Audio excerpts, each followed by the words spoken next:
Oh, let me tell you something. Busting makes me feel good.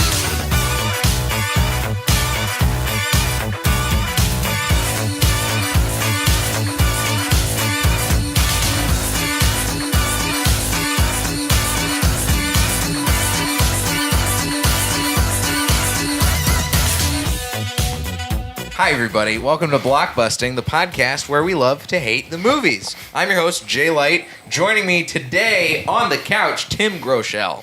Hey, man. How you doing? I'm good. How are you? Excellent.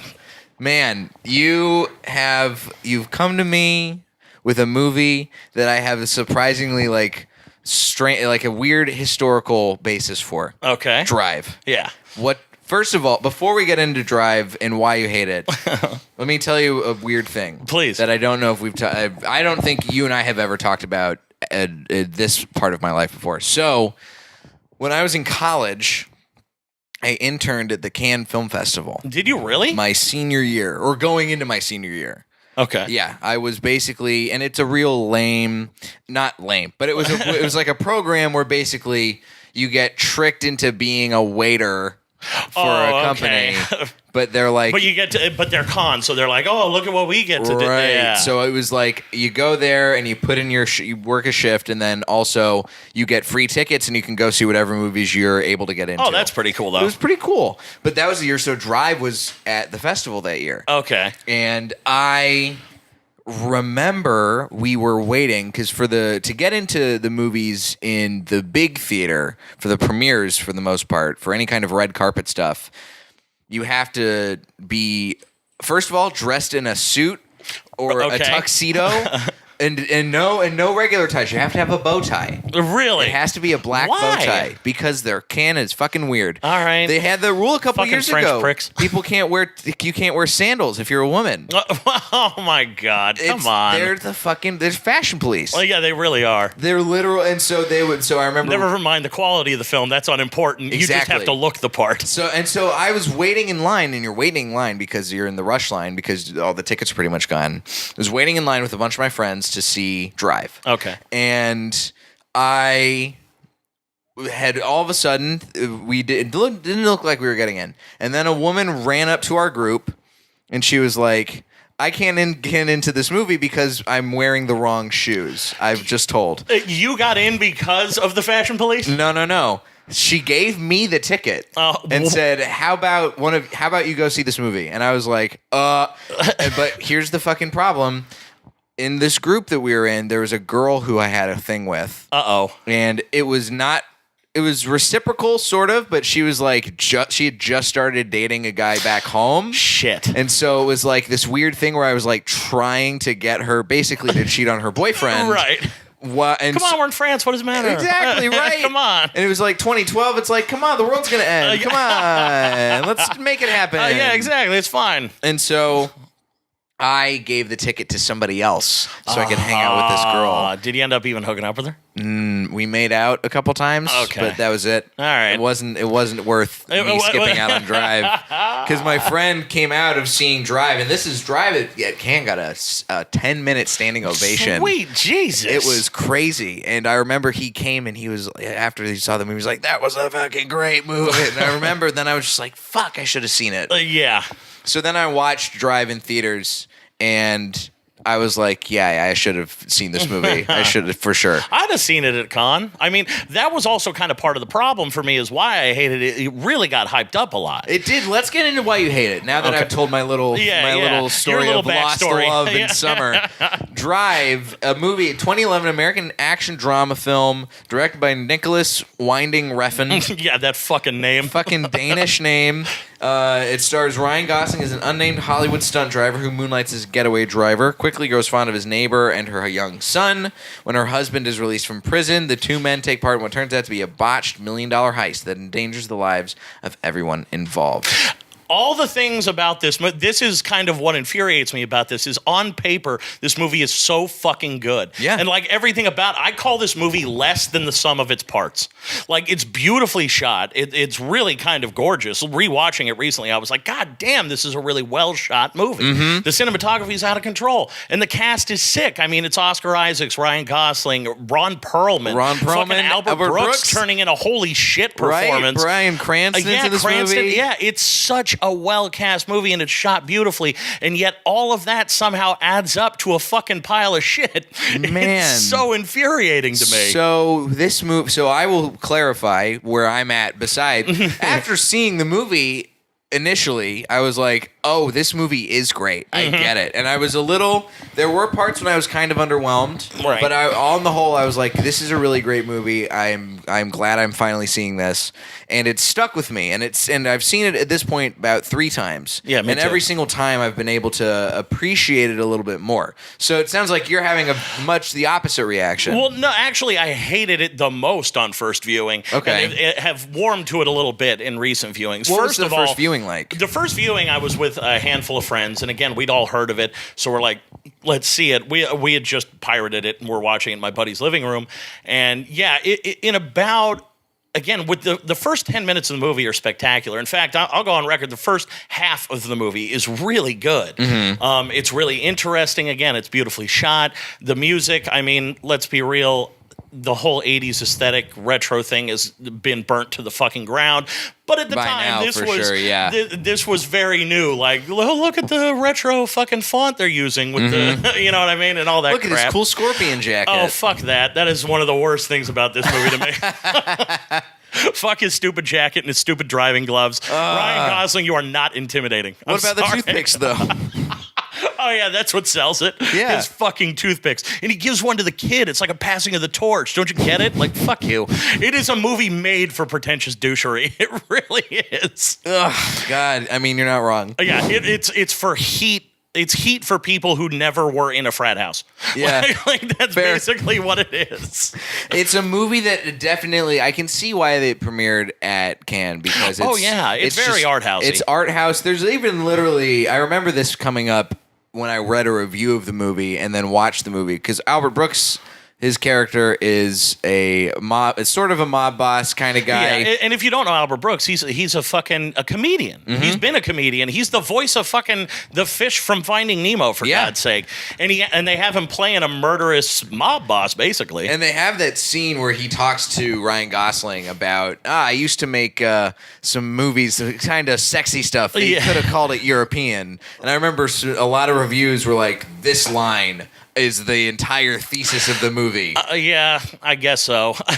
But that's what it is. It's an art house heist movie. Yeah, it is. It's an art house action movie, without a doubt. But the problem is, it dives too hard on some of the art house shit. Like, there are times when a certain formula is effective for a reason. Mm-hmm. And one of those things, and this is like the primary thing I noticed is wrong with this fucking movie, it's Ryan Gosling. It really is. That was our first time watching it. I'll never forget.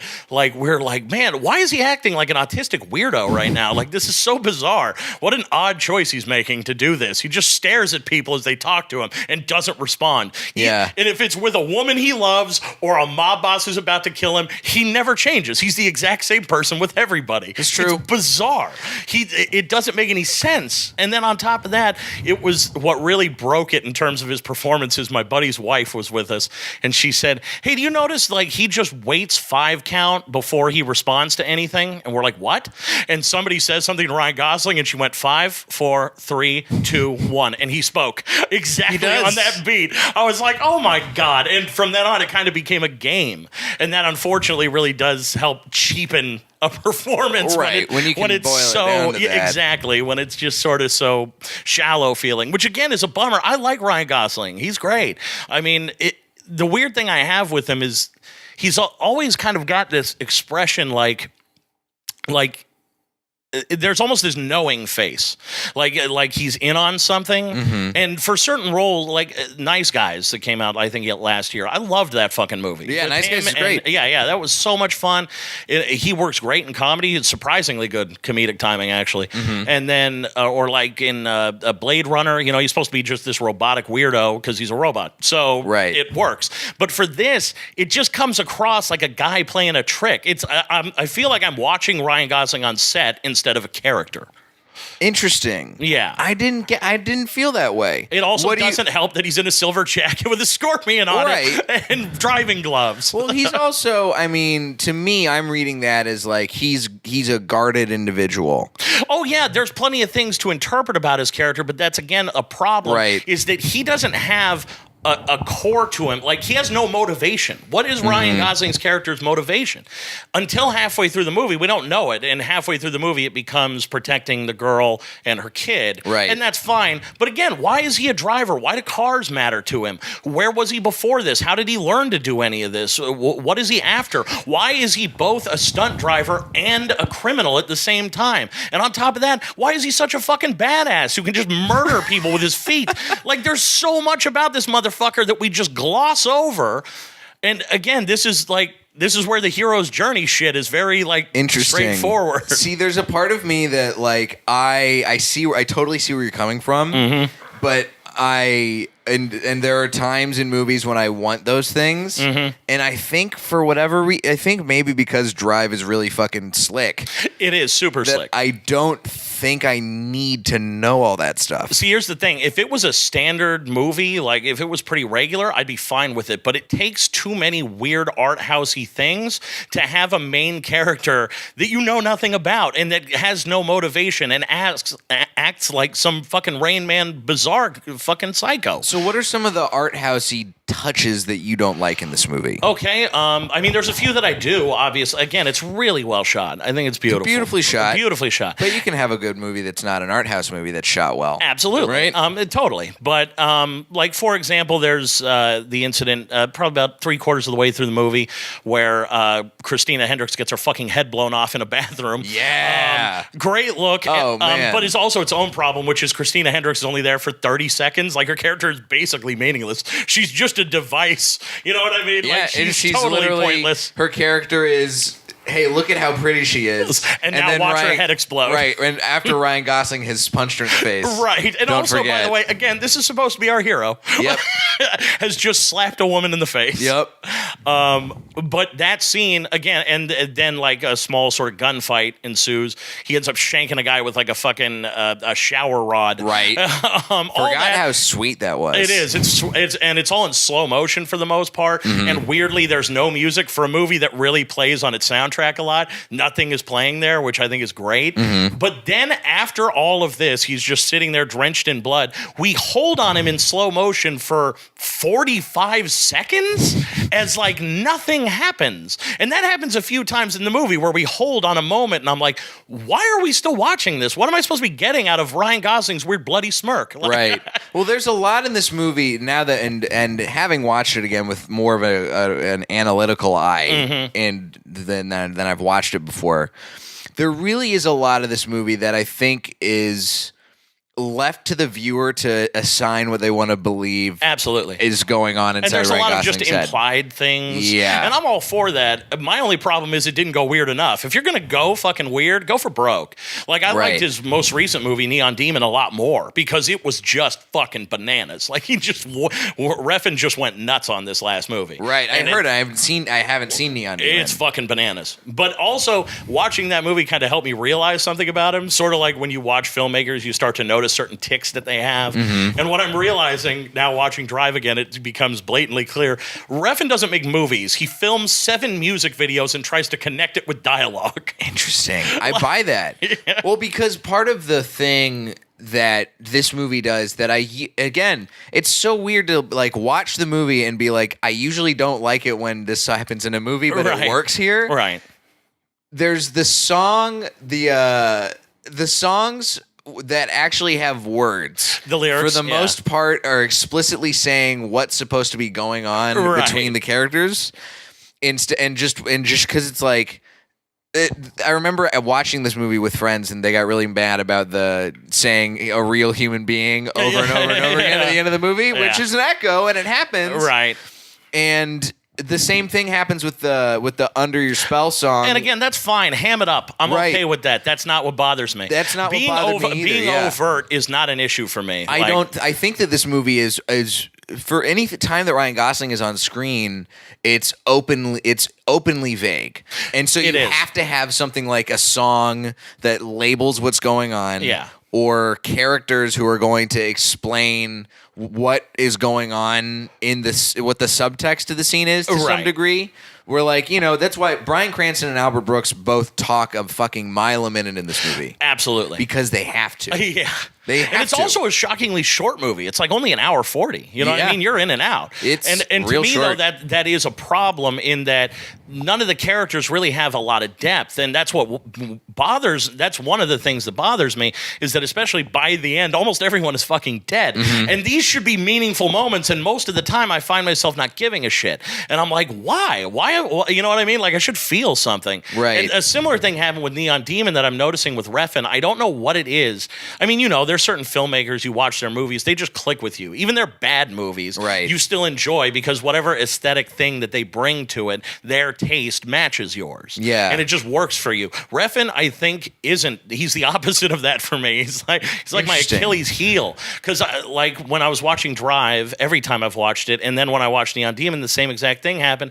I never get immersed in it. You know what I mean? Like most of the time when I watch a movie, I'm not analyzing it. I'm just in the movie and just watching it. Well, I mean, after doing this podcast, it's harder for me to do that now. Right. Well, but those moments come up, but typically to me that's a sign of usually bad filmmaking. It's when you go, hey, wait a minute. I try and approach every movie from a baseline of like, I hope I enjoy this movie. Absolutely. I completely agree with you. But his movies, I never feel myself getting immersed. I'm just in my head going, oh, that's a nice shot. Mm-hmm. Oh, I like this song. Wait, what? And that's it. I'm just, you know what I mean? I'm not in the movie. I'm just like analyzing it. For some reason, I can't immerse myself in his films. I don't know why. Well, he's kind of, and I say this having only ever seen Drive. I've never seen Only God Forgives or Neon Demon or Bronson. Yeah, you can skip Only God Forgives. But he seems like kind of a cold, calculated filmmaker. Absolutely. And it seems like, based on everything I've read about Only God Forgives and Neon Demon, that they crank up the art housiness 100%, and they are to the point where it's like this is not film for like the general populace. Oh, not at all. Neon Demon has no business being shown to the general public. Right. It's totally bonkers. Fucking of all people, Keanu Reeves plays a scummy motel owner that she stays at. He's a complete scumbag piece of shit. It's really interesting. Keanu Reeves plays some weird. Did you ever see The Bad Batch? No, what is that? The Bad Batch is a movie that I saw a couple years ago and I fucking hated. But it's a movie that's basically, it's like set in post-apocalyptic something, and it follows a girl who, like, she gets her in the very beginning of the movie, it's cannibals during the whole thing, and she gets her legs sawn off. Oh, Jesus. And so she's running around the desert in this weird, like, desert prison. What the fuck? It doesn't make any fucking sense. And she's running around this weird desert prison that's like an open air, like Mad Max prison with one leg. And Keanu Reeves shows up as like a cult leader who's like a DJ. And he just has this weird voice, and he's just like, yeah, we're all part of the bad batch. Oh, my God. That's so good. It's bad. What a wonderful pile of shit. But it's so... I remember... I very distinctly remember this, because I was on the road, and I was in Austin, and they have Alamo draft houses as far as the eye can see. Okay. So it's like any movie you want to go see, you can probably see in Austin because they're showing it. It's like LA. It's everywhere. It's everywhere. Indies galore, art house movies galore, along with your fun popcorn mainstream movies. Right. So I was like seeing movies every day in Austin because I was just like, I got nothing to do. Might as well. And it's fucking hot. It was like July. And so the movie theaters are always ice cold. Exactly. So I went and saw The Bad Batch one day as one of those movies after they were like, we recommend it. And I saw it and I was like, this is a fucking hot garbage pile. And Keanu Reeves is doing, God what knows is he what. doing? Yes. But anyway. Yeah, oddly enough, to go on the same tangent, have you seen Knock Knock? No. Oh my God, it's Keanu Reeves. It's Knock, Eli knock. Roth. He made it. Okay. And it's like a home invasion movie, but it's two hot girls terrorizing Keanu Reeves.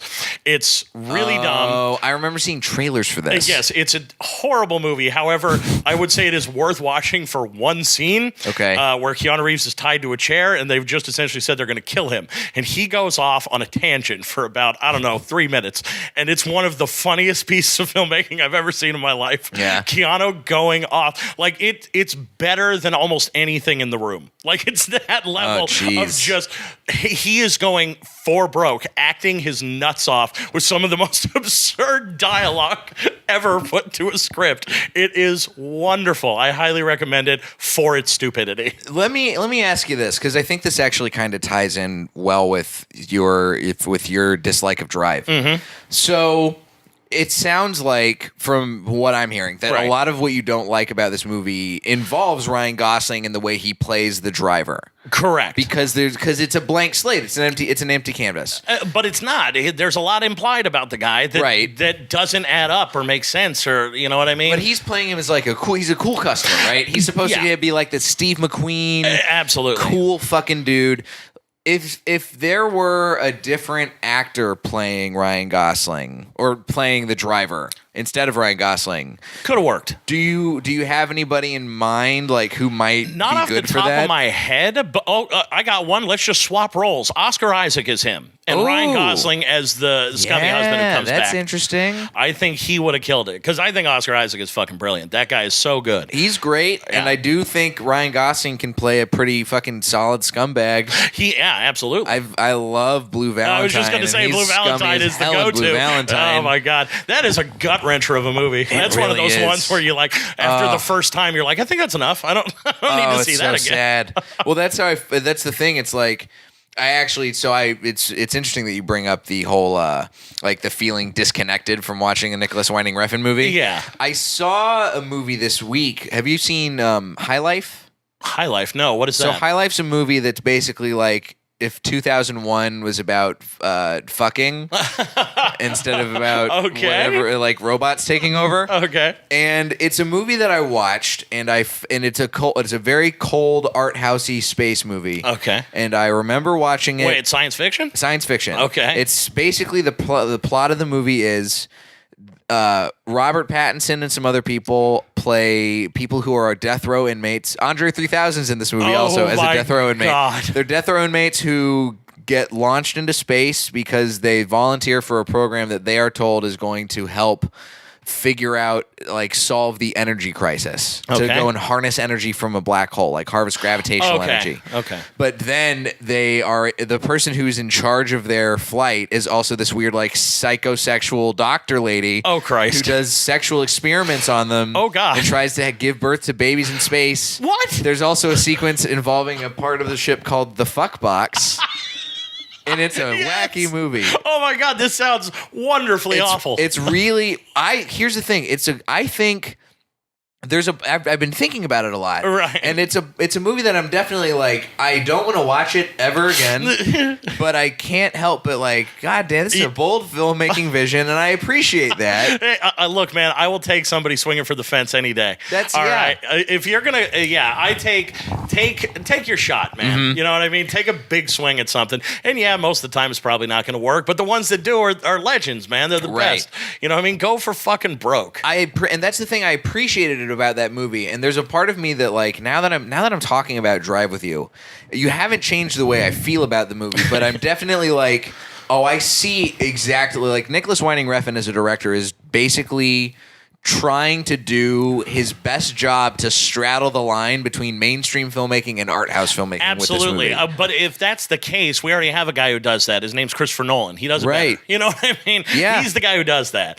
And also, like, again, there's also just little things I can nitpick. Like, at the end, fucking this dude who is the hardest of hardcore badasses manages to get the jump taken on him by Albert Brooks. Right. He's going to a car, turns around, and Albert Brooks shanks him in the stomach. What the fuck?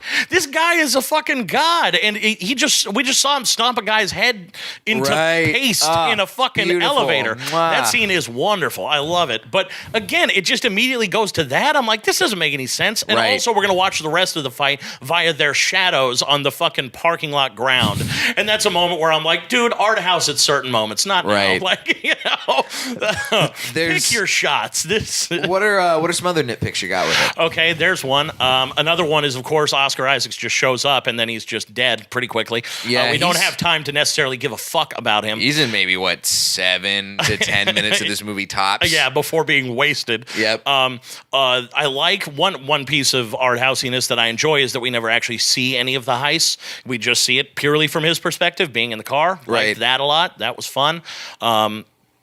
Yeah, and of course, Gosling's look is ridiculous. Ron Perlman not getting enough screen time. That's just one. Right. Any movie Ron Perlman's in, there needs to be more Ron Perlman. Perlman gets murdered at a very far distance from this movie. He does, actually. To the point where it's like, I don't even know if they actually, if they just like ran out of their Ron Perlman budget and that's why they had to shoot it with such a long lens. Yeah. Like, there's another nitpick, how they kill him. The idea is he runs into the back of Ron Perlman's car, guy pulls over to the side of the road or gets spun to the side of the road, and then Gosling, and then the driver gets out of the car, looks around for way too long, because everything in this movie takes way too long. Mm-hmm. Everybody stands there staring into the middle distance more than does anything else in this movie. Well, it's like there's scenes like when Ryan Gosling goes to the strip club to go confront that scene is the fucking criminal. great. It's I love a great that scene, but it's also like none of these girls are freaking out.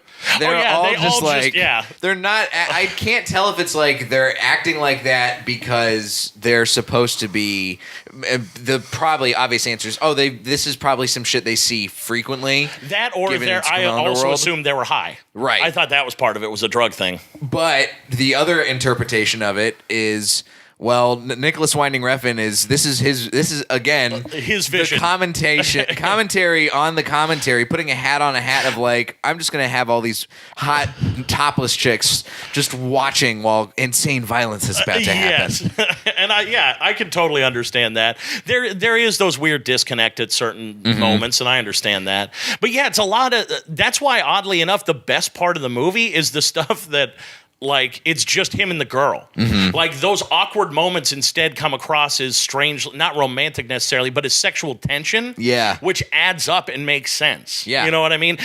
But yet again, the dialogue's exactly the same. He acts exactly the same with him as he does with Albert Brooks. What is going on here? Right. You know, it doesn't make any fucking sense. His performance is just bizarre and strange. And the fact that he's supposed to be the stone cold badass, but is walking around like a clown from the 80s, it's difficult for me to buy. I'm not afraid of you, Ryan Gosling. I'm sorry. I mean, it was also difficult to buy that jacket after that movie because everybody was buying it. Everybody. How fucking cool it was. Oh, it's so stupid. I can't believe you don't think that jacket's cool. That jacket is the coolest piece of clothing that anyone could hope to own.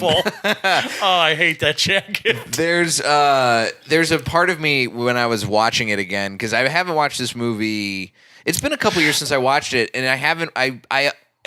It's the longest I've been in Los Angeles since I've watched this movie. I've been. Now I'm like, I get that this is an LA movie now. It totally feels like an LA movie. I totally understand that. Like, there's parts that I saw and I was like, this is kind of weird. Like the fact that he has of course, for whatever sort of design reasons, there's no discernible Los Angeles logo when he pulls into what's obviously the Staples Center. Yeah. They're like, we don't know which team it's supposed to be. Right. Yeah, he's listening to the game. What team is playing? Yeah. Who could it be? And then, but there's the scene. It's like, it's hearing that it all takes place in Echo Park. Yeah. And at the time I was, and now having watched it, I'm like, this movie's like pre-gentrification, right as gentrification is beginning to happen. Right. Like, that's what fucking did it. Somebody made Drive. They found out it was filmed at Echo Park, and all the white people showed up. Exactly.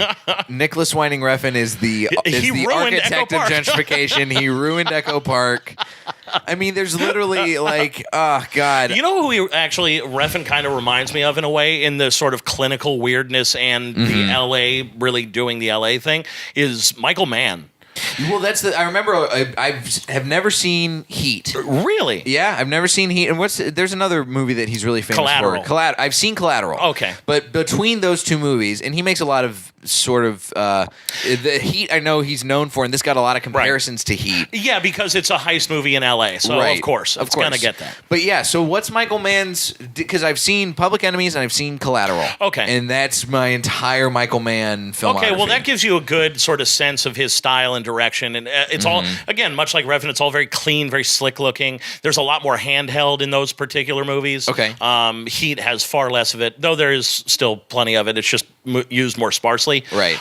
But Heat really does have a similar thing where it's just about this cast of criminals and cops in this case, and just sort of where they line up and meet through circumstance and various crimes. The only difference is Heat is 2 hours and 40 minutes because they feel the need to go into all their characters. Right.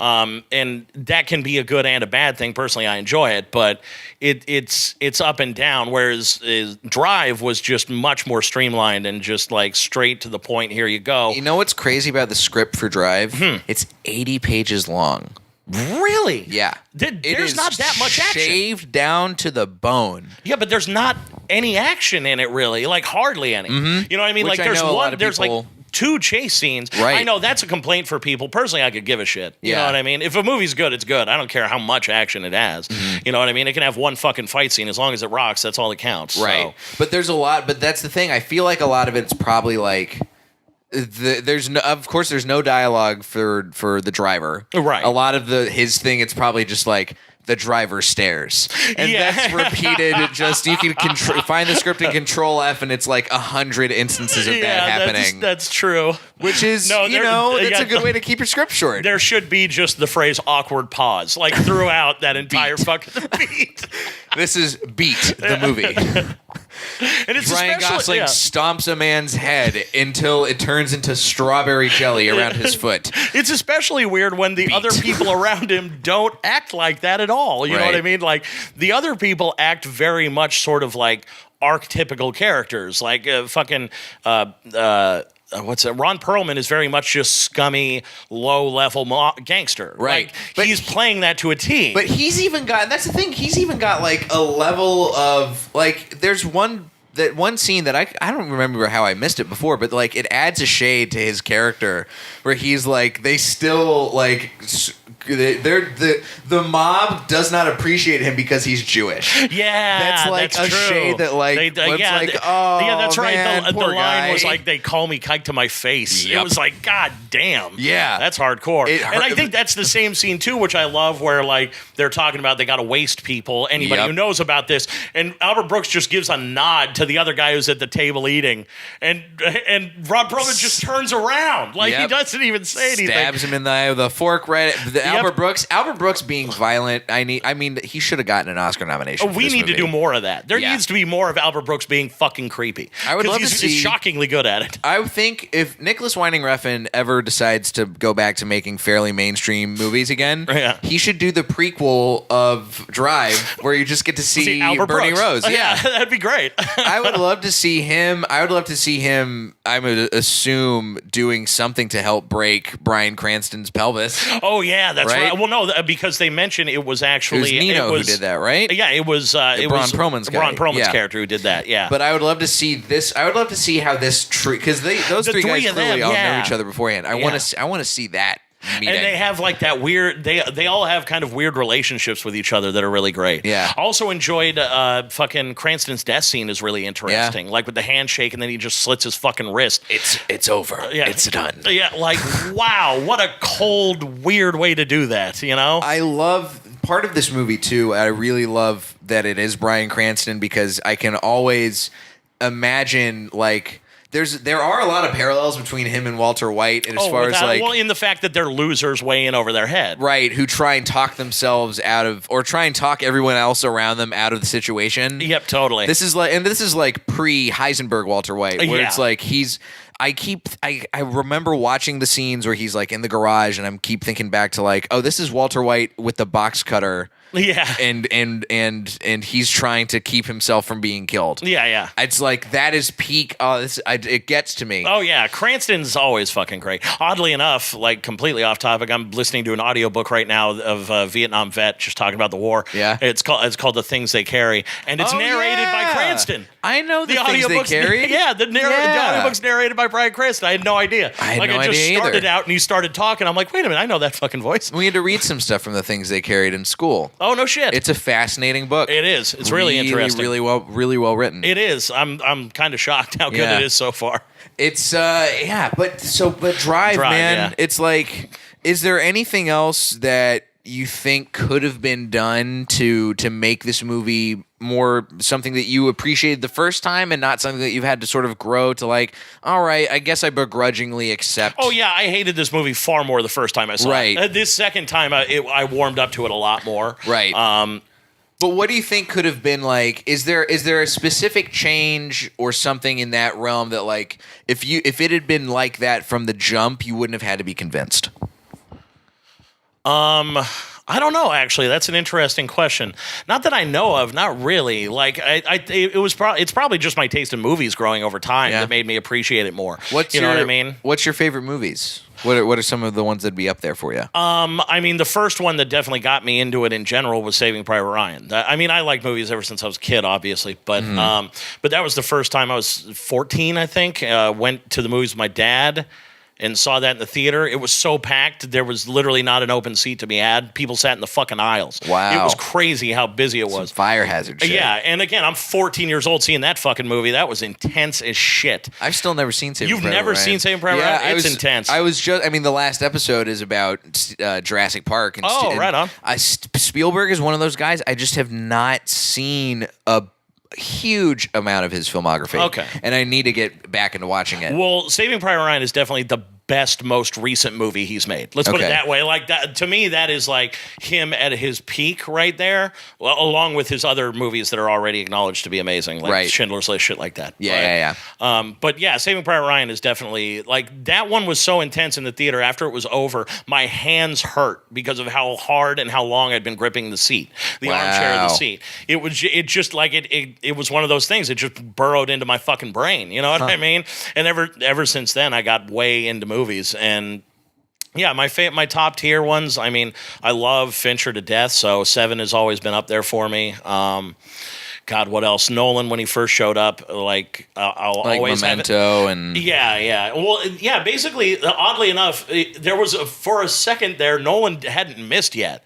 You know what I mean? Like, he had The Prestige, Memento, Inception, and 2 good Batman movies under his belt. I was like, he's going to fuck up one of these sometime, because nobody's this good. Like, and he did. But well, I'm a Nolan apologist at least for Dark Knight Returns or Dark Knight Rises. Excuse me. Yeah, I like Dark Knight Rises. I enjoy it too, but it's definitely a down slope. It's definitely like it's going, we're skidding off, and then Interstellar, the car falls off the cliff. Oddly enough, I'm the other way around. I think Interstellar, like, what it is that Interstellar as a whole, as a movie, doesn't work very well, but it has moments that are mind-bogglingly good to me. Like, there are specific scenes and moments where I'm like, holy shit, this is amazing. I really wish it fit into a movie. I could see that. That's kind of, at the end of the day, I think there's a lot of movies where it's hard. It really is hard to walk that line between doing artful decisions and doing things that are going to make people on a general scale appreciate what you're doing. It's a tough balancing act, that one. I don't know. I for my money, I don't think Drive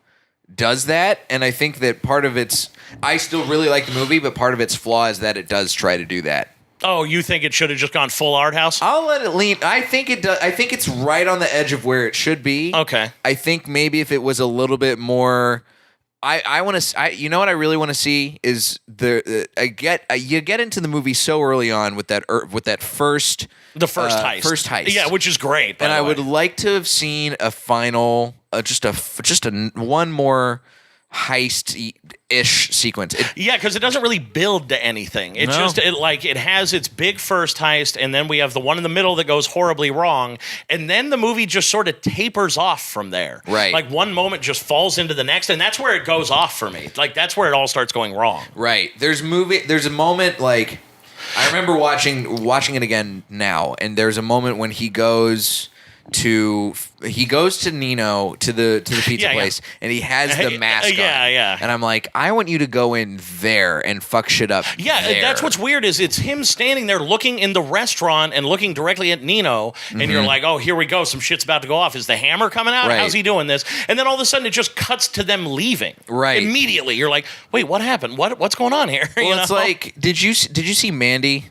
I did. Okay, so remember, you know how Mandy, it goes for the first half, Yeah. and then all of a sudden it just takes a huge U-turn into violence, Yes. into crazy violence, Into insanity. Yes. That's kind of what I retroactively hoped. Yeah, Drive it would have would been be. nice if they'd done that. And yes. Drive's violence, for the most part, it vacillates between being very bombastic and then being very quiet. Yes. And I wish that the violence was a little bit more Insane. Exactly. That I think I would have appreciated a little bit more. I agree to a point. Yeah. That definitely would have been good. But I do agree with you that it didn't.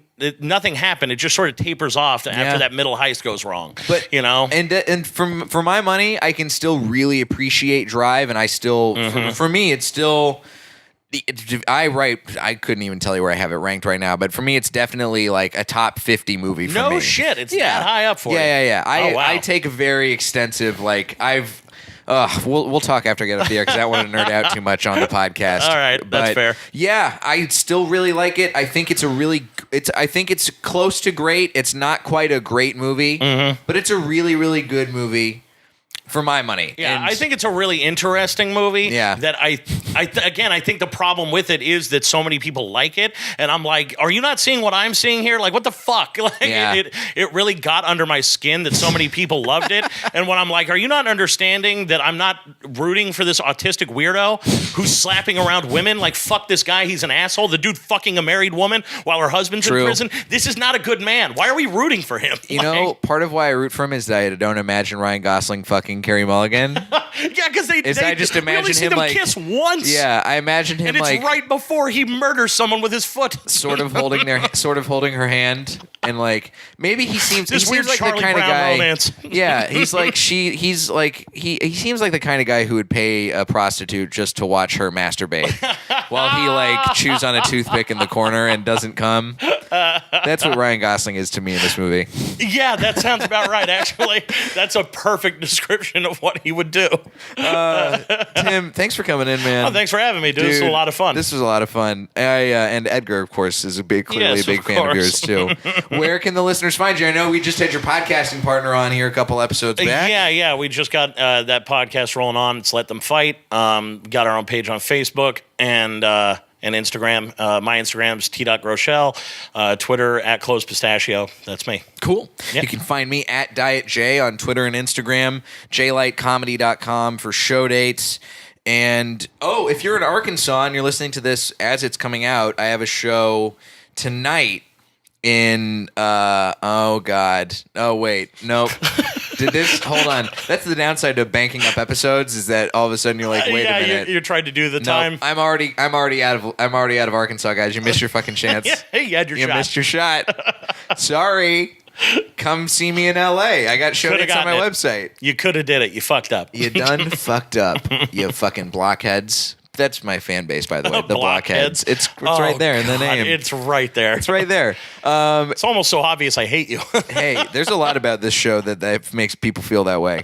Hey, this has been Blockbusting. Go see something good for a change.